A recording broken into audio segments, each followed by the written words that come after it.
Magandang araw. Ako si Kalay Bertulfo, ang inyong Pinoy Scientist for the week. Marami akong nakuhang tanong regarding grad school applications, Columbia, about New York City, at iba pa about grad school applications. So minabuti ko na gumawa na lang ng presentation. Actually, yung presentation na to was something I presented sa GradMap nung nagkaroon sila ng webinar.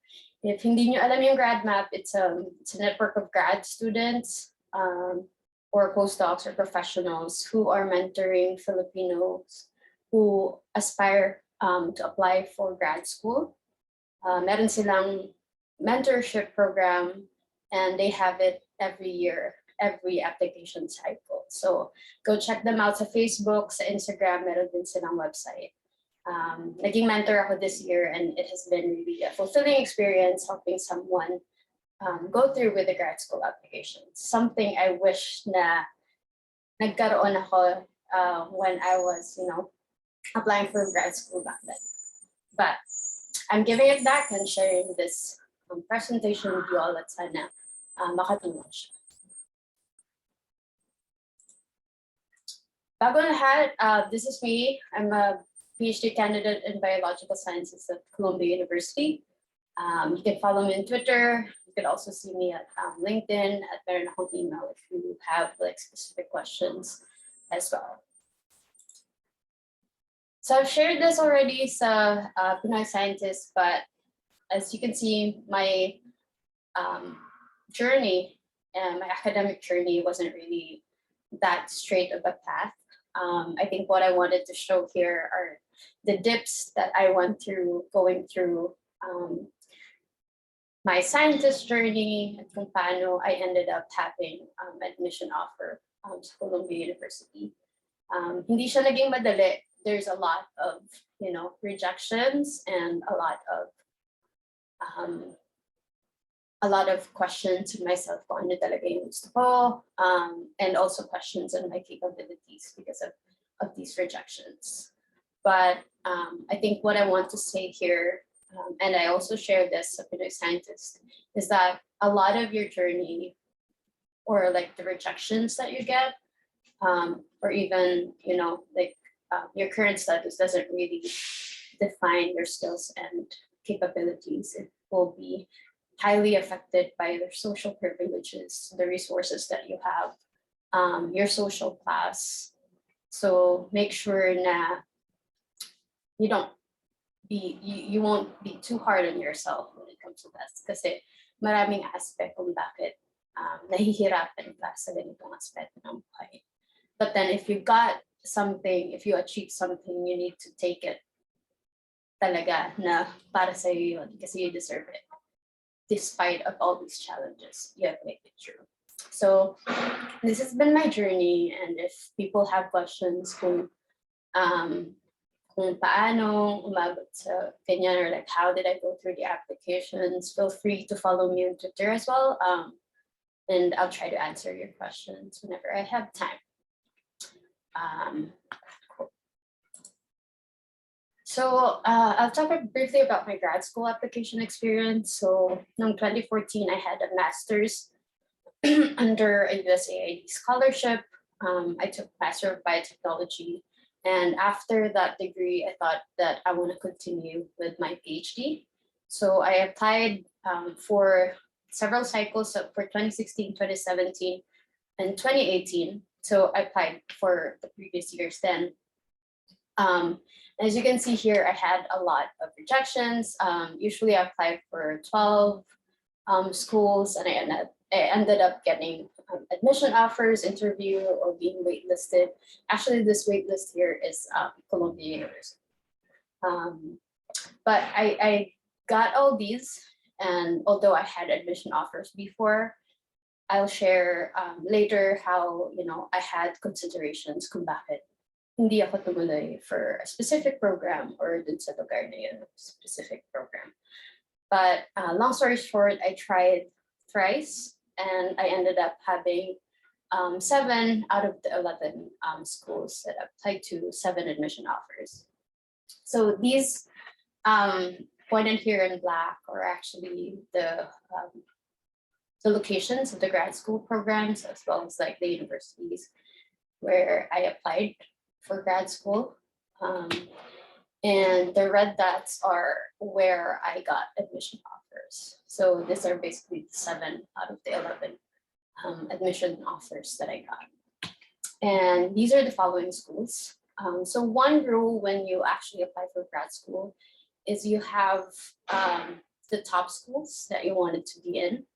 Second would be the safe schools. And third, well, second would be the middle schools, like you're not sure if you're getting in or not. And third would be the safe schools. Yung parang sure ako na given my background, I would have like around 80 to 90% probability that I'll get in. And that also depends on the history of the program, kung marami ba silang international students, or do you know of someone of the relatively same background as you who got into the program? Like some sample, like Pinoy na nag-aral sa ganitong lugar, had the same research experience, and they got into that program. So, you know, you have higher chances of getting in. So ito yung mga grad school programs. People don't know I applied usually sa biology or biomedical sciences program. And these are really great schools as well na napili ko. If you had questions kung paano pumili ng school, feel free to also tweet me and we can share publicly yung discussion kung paano. One thing I want to note here is ano yung talagang nagbago nung grad school applications ko. Bakit umabot na mas marami na akong nakuhang admission offers in the end. I think it's really with the research experience. So back then, when I didn't get admission offers, I decided to pursue a research assistantship at Singapore. And I was really privileged na nakita din ng supervisor yung email ko about, you know, wanting to work in his lab. And since then, that research supervisor helped me go through the application process. So I stayed in his lab for 2 years, and he told me that he'll help me out with the grad school application. And he really did. He forged collaborations with other professors in the US. That's how I ended up having a collaboration with someone in Columbia University, and I got very close with the admissions as well, like for them to consider me because I have a close collaboration. I have a research together with a professor there. And that also helped out with the other schools because I got a recommendation from that professor. So I know hirap kumuha ng research experience coming from the Philippines. One thing that I was thinking, if you're into biomedical science, is really to ask around sa UP, if you're from UP or in your other universities, if there are research opportunities. I mean, it's good to volunteer, but it's really best if you even get like an allowance for volunteering to do research for your professors, right? Another option is to delve into computational biology, which is something that you can do remotely. And you can learn online through Coursera or different online courses. So if you have at least, you know, like the will to actually learn how to do research, how to do different analysis, then that's actually also really good for your application. So first thing you want to really ask if you want to, before you do grad school applications is, why do you want to pursue your degree? Is it because you're going to the industry, you want to be teaching in the academe, or do you want to be, you know, like a researcher, professor in a university? Those are questions you need to ask because depending on those answers, mag-iiba din kung ano talaga yung kailangan mong kunin. Like you don't need to go through 5 to 6 years of grad school program if you want to do, or if you just want to be in the industry. Diba? So some of the options, especially if nasa US ka, they have two masters. There's Master of Science, there's also Professional Science Masters. Master of Science is geared more into research, while the Professional Science Masters, which is actually something that I took back in 2014, is more geared into industry. So you get also like business classes, patent classes, and stuff like that. And you get internships in industry. In my case, when I did my Professional Science Masters, I already knew that I wanted to do research and stay in the academia to teach. So I decided to do my research internship at the National Cancer Institute in Maryland.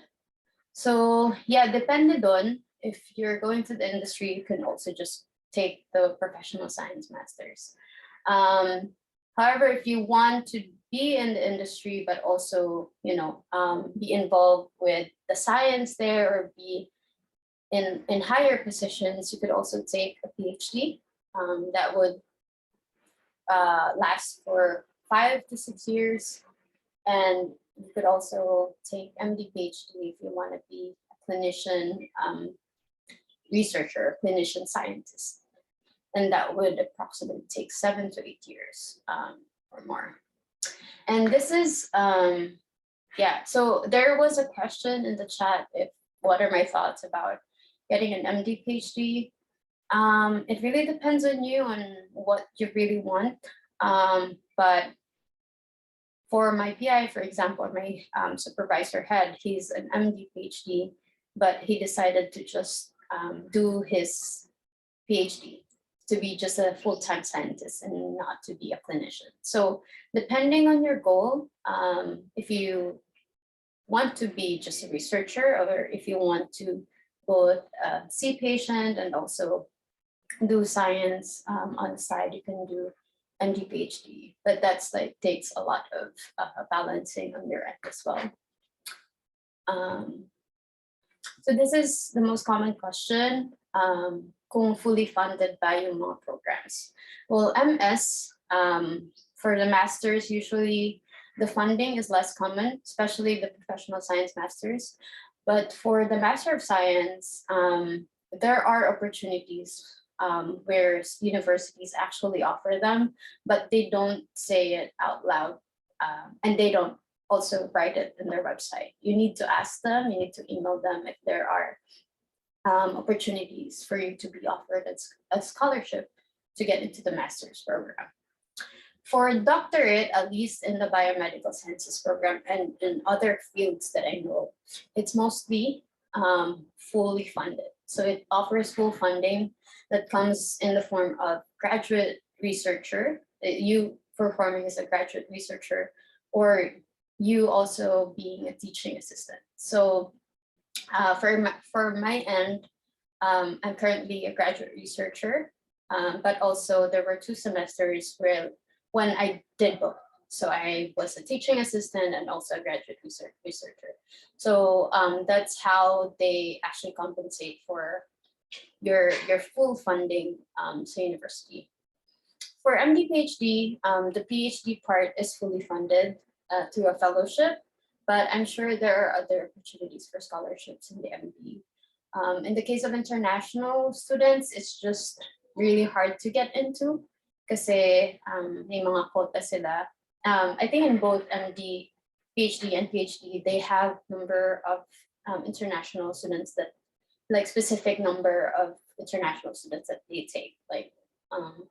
It's usually not as many as the domestic students that they get into their program.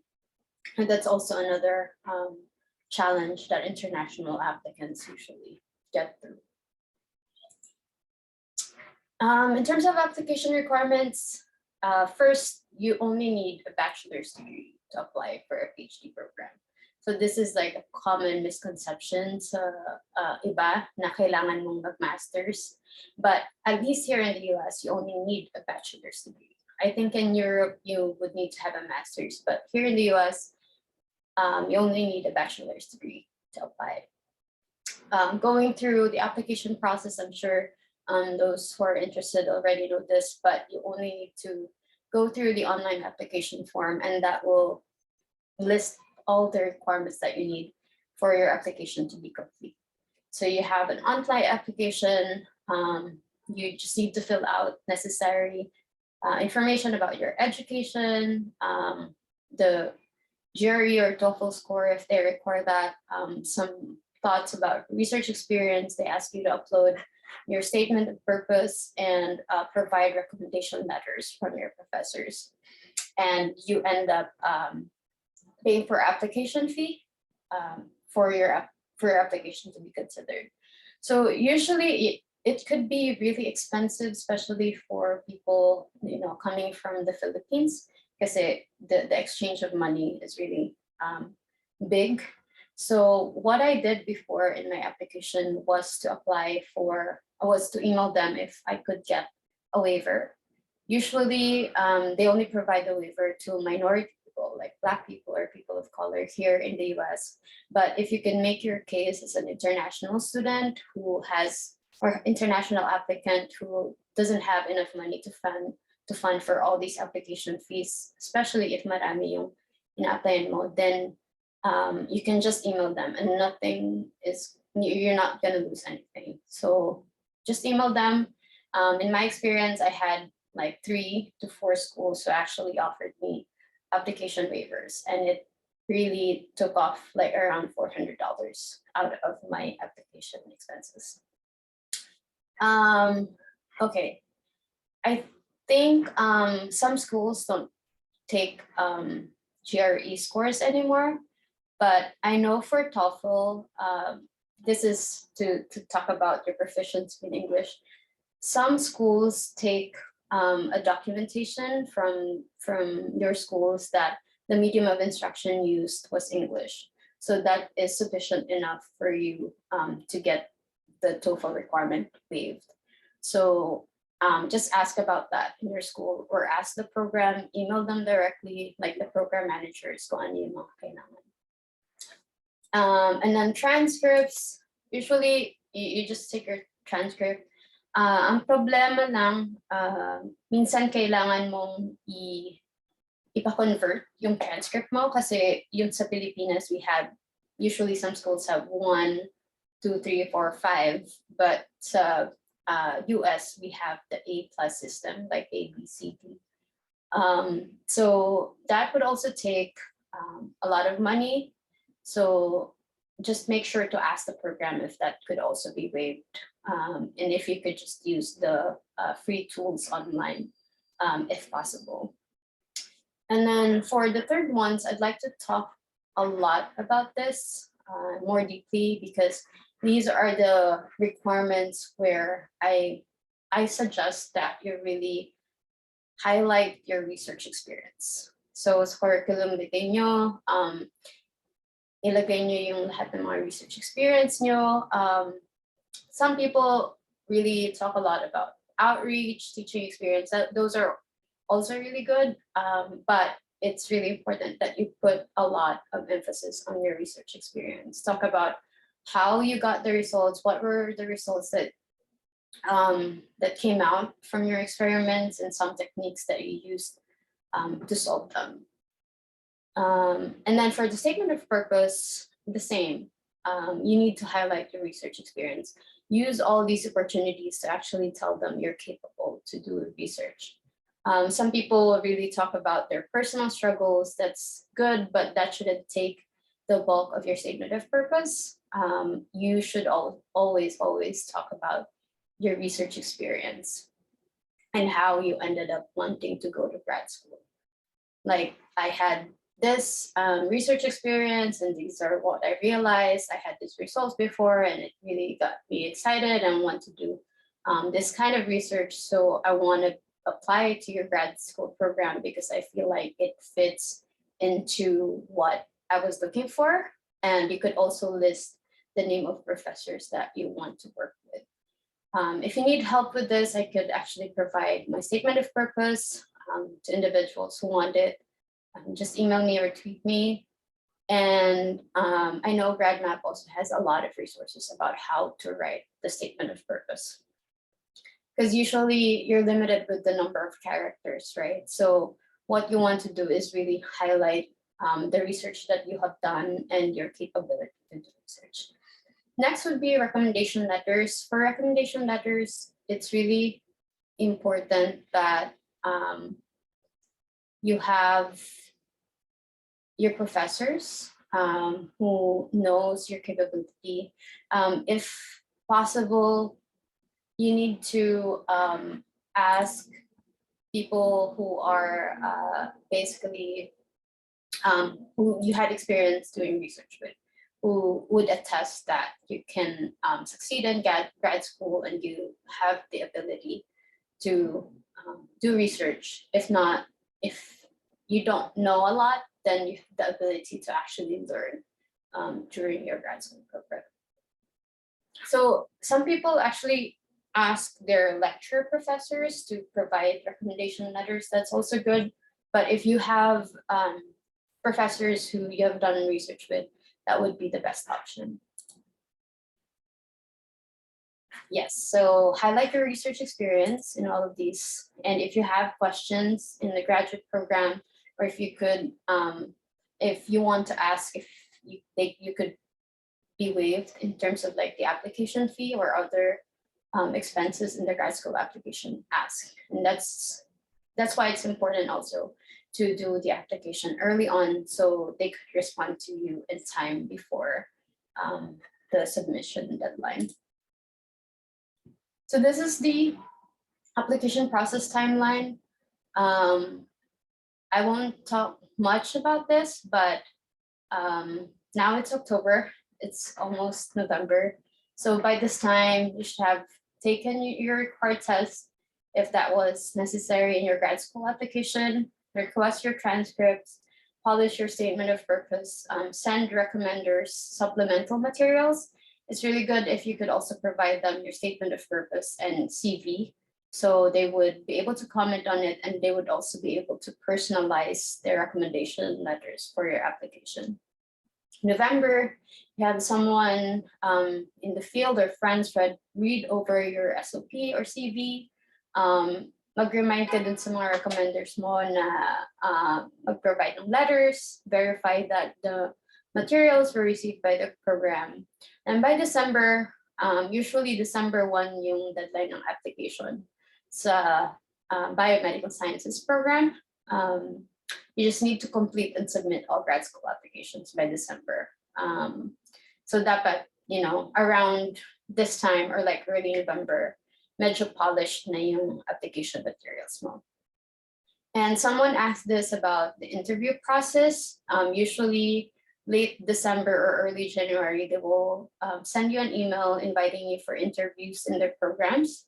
So, and then they host recruitment weekends where you get to go to the university, and then grad school students and professors will talk to you about the program, you know, and then you will have the opportunity to ask questions, go to the campus, visit the campus, ask students how their experience was, for you to have like a really great consideration in terms of saan mo gustong pumunta for grad school.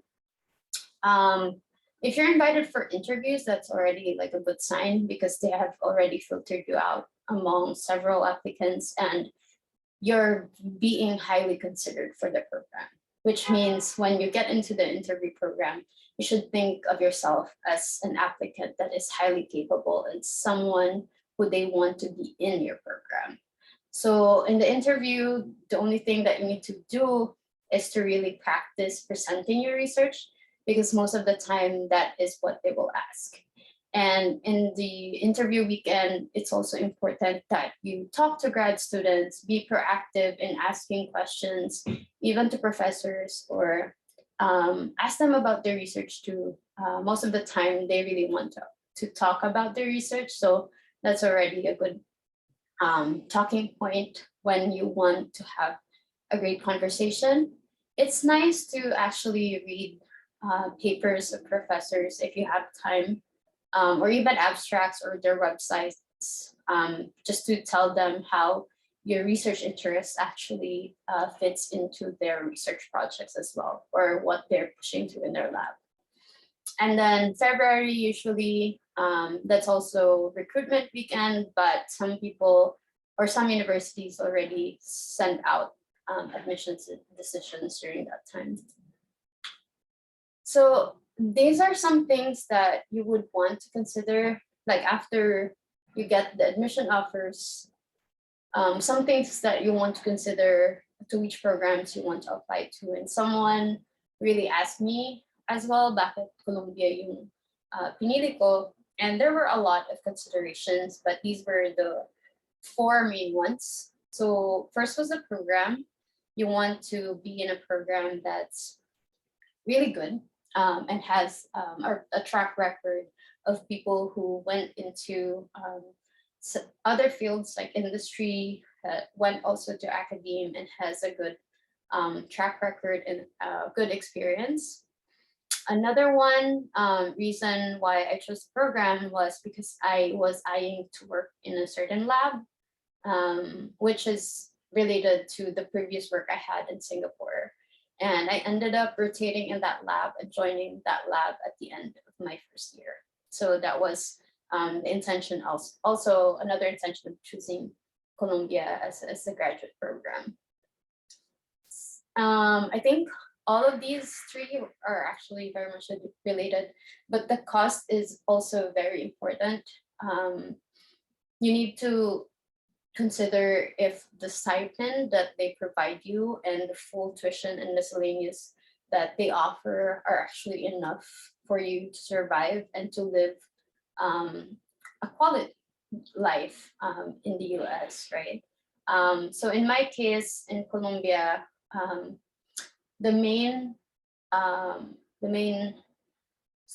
what do you call this? The most expensive part of being here is actually the housing. So housing takes up, so for Colombia, we have full tuition and miscellaneous that are free. And then they provide us allowance every month. So you get a monthly stipend. So, and now they send it bi-weekly. So every 2 weeks, I get a certain amount for my expenses and living allowance. So the most expensive part is the housing that takes up like 40% of my stipend. So how do I usually compensate? I cook a lot. I try to save money by not going to restaurants very often or taking out food. Although, so people tell me NYC expensive. Yes, it is. But there are options that are cheaper if you just look for them. So sometimes I go for,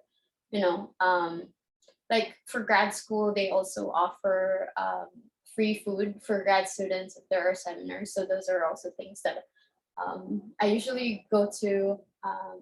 There's also stores or restaurants who actually provide food for a cheaper price. So just look through where you can get the discount and be able to save money. So far in my 2 years here, I was able to navigate already how to, how to be able to save money and also to send a few money back home. I know that's a consideration for some, that some are actually breadwinners in their family.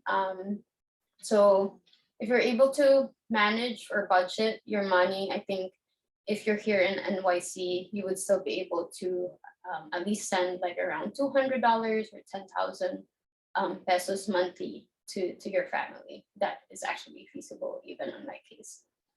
Another one is location and also connected with the quality of life. So for me, I chose NYC because it's a diverse city and there's a lot of people who look like me or people of color who could relate to my experience. So I feel like I'll be more comfortable actually living in NYC, and there's just a lot of things to do as well. You'll never get bored, like going to restaurants, going to museums, meeting friends. But for me, who's actually a nature lover, it's also really hard to get here, to be here, especially during the winter because it's really cold and I miss the warmth of the tropics. And I shared this before in my Pinoy Scientists post. But now it's tolerable. I find ways to, you know, to survive. So now that I have a community, I have friends, like we gather to talk. That was pre-pandemic, and right now, like with the vaccinations, I think we can also do gather in the winter. But I was able to compensate that also by going to other places outside of the city. So upstate New York actually has a lot of opportunities to go hiking and to be with nature. So I get to experience that as well. And inside the city, there's also some physical activities that I could do, like running in the parks. So that's still like nature, go biking, um, and other cool activities that you could do, or community organizing. Talk about issues in the Philippines. And in terms of quality of life, I think that's kind of related to the location. At least for me, living in NYC, as long as I get to cook and save money with transportation by taking the shuttle bus or biking, I would be able to spend a few dollars on weekends to see friends and actually enjoy great food to dinner, lunch, or anything like that. So yeah, I think at the end of the day, you can find a way to like make ends meet, basically. But if you still have questions about NYC, feel free. I don't know if that was I was able to exhaust all my answers on that. And lastly, I want to talk about the challenges faced by international students. Most programs during admissions have quota for the number of international students they can admit. So that's one of the biggest challenges when you actually apply for grad school here. So you'll basically be competing with a lot of international applicants. So it's important that you actually make your application very, something the admission committees would really look at by really highlighting your research experience. Another thing is like the limited opportunities. International students are not eligible to apply for federally funded grants like NIH or NSF. So yeah, that also kind of limits your opportunities in advancing your skills as a researcher, but also some professors might not take you in because of this fact that you won't be able to provide funding for yourself as well. There's also a lot of immigration issues. In the past year, some students in Asia weren't given like visas because of like the different politics of the countries. And that's one problem. Adjusting to a new environment like homesickness, culture shock, language barrier, those are really real challenges as international students. And lastly, and probably the most important part, is really the finances. It could be really expensive, and you can't work if you have an F1 visa or a student visa. You can't work outside of campus. You can only work part-time on campus. So there's like limited opportunities for you to compensate on the economic hurdles, right? So those are some things that I thought I could share. There are also like specific questions when I had my Pinoy Scientist questions series. So I'm gonna look at the questions which I wasn't really able to answer. Thoughts on getting a MDPhD, I think I already talked about that. Was it hard getting into Colombia? Yes, it was really hard. I think one aspect that really helped me was that I had a collaboration with a professor here, and that professor actually made my application so much better. And that collaboration wouldn't be possible really without having a mentor who was supportive, and that was my lab supervisor, my professor in Singapore, who really made that collaboration possible. He really sat through with me and told me what are the things that I need to do in order for my application to be better. So he sent me to conferences. He asked me to write a review with him, write a grant with him, etc. So I will always be thankful for mentors who really look out for you and help you with your endeavors in your career. So for the interview process, well, there's a question of how did the interview process go? It was pretty much easy. So I had like 7 interviews, so that was tiring. I think once you get into the last interviews, you'll really get used to it. But the most important part is really knowing your research and being able to explain it in a few minutes. And, you know, showing them that you actually know your question and why you use that method to answer your question.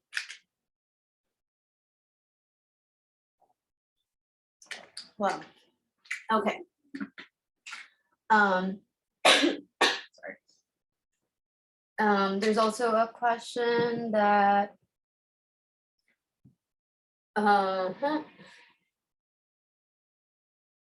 there's a question of how do you balance all the different aspects of your life?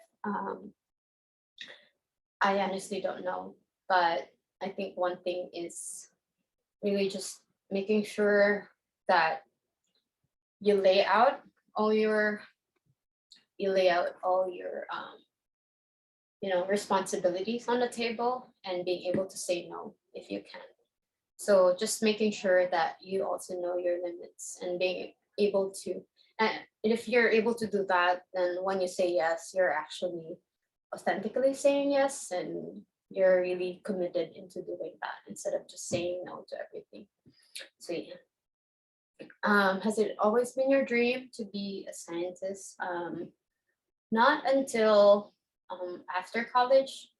Before, I really didn't know that research is something that I could delve into. And I shared that in my latest post, how, we as scientists, we don't, or like as Filipinos, we don't really get a lot of models and also a lot of research experiences because of the situation, social, political, and economic situation in our country. Yes, and I think for doing research or applying for grad school as an immigrant, it goes the same way for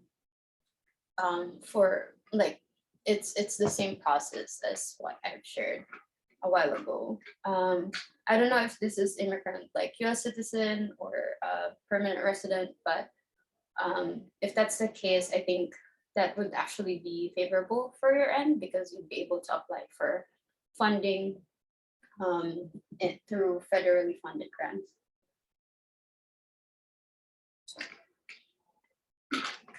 How's it like living in the city? It's really fun. You get to do a lot of activities, but it's really like a love and hate relationship for me with New York, just because, yeah, I don't like cities a lot. But if I think of other states where I want to be in, there's really no other state I want to be in, just because I'm comfortable here, just having a community and just seeing the diversity of the culture in the city. That's something I can't I can't really let go of, especially in a grad school program where you stay for 5 to 6 years. So I want to be comfortable in the place where I'm in. And for other things, I could always compensate for them. So there's like like a cons and pros of being in the city. But in general, I like it. NYC is an expensive city. Are scholarships enough to survive? Yes, if you find a way. So usually, like I cook and I bike to save for transpo. I cook to save for food. So if you just find, this also really depends on your lifestyle. I don't really buy a lot of things. And if I do buy, like I look for like thrift shops to be able to save money. So yeah, just you can make it work.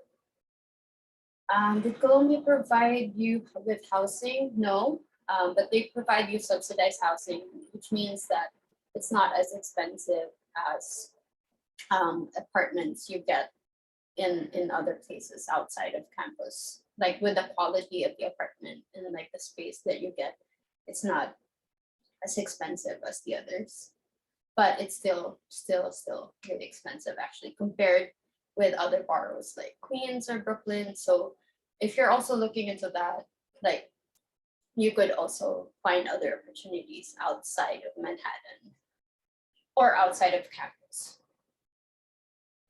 Um, Sorry. Do you have tips or resources for scholarships in Colombia? Usually just go to the website and just look for the program, especially if it's a PhD program. They will basically what do you call this? They will tell you if it's funded or not. And that's how the scholarship works. It's usually through the department, that there's no general program. But I know like Fulbright, or I don't know if USAID still has scholarship, but Fulbright also has some of the scholarships for Filipinos. If you look into that. Tips on writing SOPs, as what I've mentioned, like highlight your research experience. How do you deal with imposter syndrome? I don't think I have the best answer, but I don't know. I just go through it. Just thinking that, like if I don't do it, like nothing will happen anyway. So might as well just do it and see. And if I get rejected, well, this is so easy to say for me, but actually, mahirap talaga siya i-accept. But just keep reminding yourself that whenever you get like rejections or tanggap or something like that, it doesn't tell you, it doesn't, like reflect on your capability as a person. The opportunities will be there when you seek it. So, yeah, go na, laban na. How do you learn something new? For example, you had a hardcore ecology background, but had to learn a lot of hardcore biotech and molecular stuff for master's and PhD. On my case, I actually searched for opportunities where I could use or I could learn some practical, concepts. So I searched for internships where I could do research experiences, and that's when I got so the first thing how I ended up with research internships was just really like Google search, and also like whenever I receive emails about call for applications, etc., I look at them and then try my best. When in 2014, I don't remember how many emails I've sent to different professors and how many applications I've sent to different programs or research internships. And I somehow got lucky with one, and that kind of gave a domino effect in terms of my applications to other scholarships, because I was able to demonstrate that I had this experience and I was able to learn some new knowledge on different field, the field where I wanted to go moving forward. Particularly for ecology as well, I think nung college, alam ko na medyo inclined ako for genetics or like molecular biology. So sa electives ko, I try to make sure that I also get some courses in genetics if I can, and like molecular biology. That's when I get like cytology and other courses, not even like necessary for the ecology degree, but when you look at the transcript, it actually tells you that, I have taken these courses, and you can make the case to other for your applications na I'm interested with this field, and these were the courses I took. Is there a difference between being Filipino and Filipino American scientist? Yes. And I'm not saying this as someone who, like, didn't know the struggles of Philam. So I am Filipino and I have a lot of Philam friends. And yeah, the experiences really vary a lot, at least culturally. So, like Filipinos growing up in the Philippines, and Philams having to navigate their identities as Filipinos in the US, really, really different culturally. And that also defined your identity as a scientist, basically. Like for Philams, at least, this is going to be just my opinion. But like the opportunities are kind of available and accessible to them, and they just need to seek it out in their universities. But at least in the Philippines, we need to seek it out outside of the country, and that's really hard. And that's coming from my personal experience, like having to end up going to Thailand, to the US, to Singapore, just to make the case that I am capable to do research. Yeah.